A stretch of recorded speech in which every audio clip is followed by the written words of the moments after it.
నిలిచిపోయేనా మనిషి మనిషిని కలిపిన ఓ ఋషి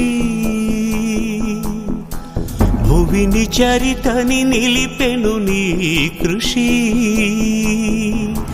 మహాశయ విధి పగై తరివెనా మహోష్ణమై రుధిరమే మరిగెనా ఆగిపోయేనా త్యాగం కదా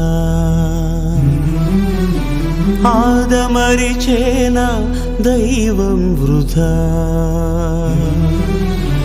సూర్యుడి సెలవని అలసిపోయేనా కాలమే శిలవలే నిలిచిపోయే నిజముగా పడై కనబడవే పరదేశులము ప్రియులారా మన పరదేశులము ప్రియులారా మన పరమిదిగాదిపుడు నిజముగా పరమిదిగాదిపుడు అనుగ్రహించి నీ కుమారుడు అప్పికట్ల అలెగ్జాండర్ గారిని ప్రభువా మీ సన్నిధికి మీరు పిలుచుకున్నారు ఆయన ఈరోజు ఆ బిడ్డకి మేలైనటువంటి రోజు. ఎందుకంటే జన్మదినం కంటే మరణదినమే మేలంటారు.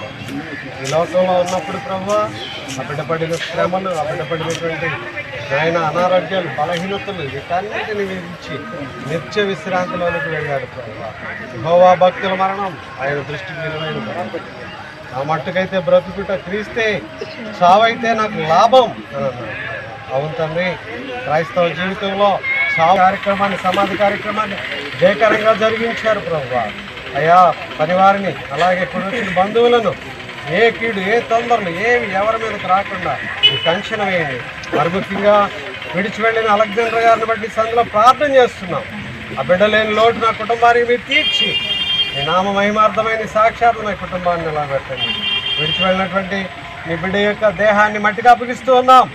అలాగే ఆ బిడ్డ ఆత్మకు నెమ్మదిని, శాంతిని ఆ బిడ్డకు దయచేయమని, మహిమ ఘనత ప్రభావాలు మీరే పొందుకోమని యేసు నామమున ప్రార్థన చేసి అడుగుచూ ఉన్నాను మా తండ్రి. ఆమేన్.